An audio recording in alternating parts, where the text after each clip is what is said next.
మీకోసం ఇవాళ ఒక మోడల్ తీసుకొచ్చాను, అదేంటో మీరు చెప్పాలి. ఈ చార్ట్ యొక్క షేప్ ఏ షేప్ లో ఉంది? ఈ ట్రయాంగిల్ లో ఎన్ని సైడ్స్ ఉన్నాయి?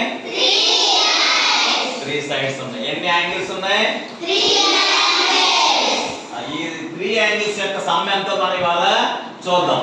సమ్ ఆఫ్ 3 యాంగిల్స్ ఎంత ఉంటుందో చూద్దాం, ప్రయోగపూర్వకంగా చూద్దాం.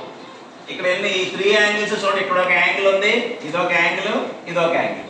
ఈ సమ్ ఆఫ్ దీస్ 3 యాంగిల్స్ ఎంత అవుతుందో మనం చూద్దాం. చూడండి ఏం చేస్తున్నాను దీని కొరకు. నేను ఈ యాంగిల్ కిందకి ఫోల్డ్ చేశాను, ఈ సైడ్ యాంగిల్ ఎలా పెట్టాను, ఈ యాంగిల్ ఎలా పెట్టాను. ఇది ఒక బిందువు వద్ద కేంద్రీకరించాను ఈ మూడింటిని. సమ్ ఆఫ్ దీస్ 3 యాంగిల్స్ ఎంత వచ్చిందమ్మా? 180 వచ్చిందో లేదో చూడడానికి మనం ఏం వాడుతున్నాం? ప్రొట్రాక్టర్ వాడి ఇక్కడ చూస్తున్నాం. చూడండి రండి, మీలో ఎవరైనా ఒకళ్ళు చూద్దరు కదా యాంగిల్. తనుజ, తనుశ్రీ, సుధాకర్, అందరికీ చెప్పండి యాంగిల్స్ ఎంత ఉంది ఇక్కడ. కమాన్, యాంగిల్ చూడు సరిపోయిన 180 డిగ్రీ. ఎంత ఉంది? 180 degree. Right.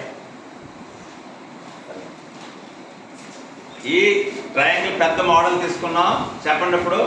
Some of 3 angles in any triangle is 180 degree. ఇది ప్రయోగపూర్వకంగా మనకు తెలుసు. All of you understood this? Yes sir. Okay done. మరొక ఎక్స్పెరిమెంట్ చేసుకుందాం.